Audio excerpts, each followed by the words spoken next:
Hey everyone, welcome back to another video, and this video I'm going to talk about how to freeze location on your iPhone.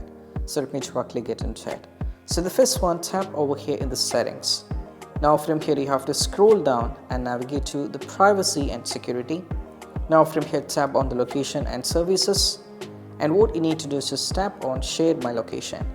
And right now most cases, if this is turned on, this is how someone can track you down the road.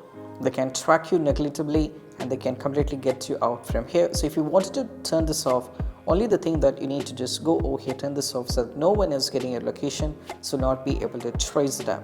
And still if you're having the trouble with this, you can just go back, and there is one more thing that you can do. So the reason why someone is tracking you is because of that you're connected to the internet or Wi-Fi or cellular data. So you can try out this as well. That is all about just go over here at the top and you can just turn on the airplane mode. Right now, as you can see, both the cellular data and the Wi-Fi is turned off, so no one will be able to track me or where I am.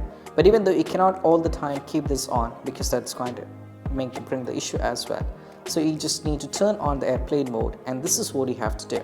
If you wanted to, just make sure if you have signed in with this Apple ID on any of the devices, what you need to do is just go back, not on this device, but on the alternative device. You just need to go over here on the alternative device on the find my location, and you just need to tap on the me icon over here at the bottom. Now once you tap on the me icon over here at the bottom, you can see the share my location should be turned on. While turning this on the alternative phone, it can be any Apple product like a MacBook or an iPad or an iPhone. You can just make sure you have to turn this on, but make sure that you have to sign in with the same one as it is over here. And once you turn on, this is what you have to do, and this is what you can do, or how you can freeze location on your iPhone. So that's what it is, and I hope this video is helpful. That's it. Bye.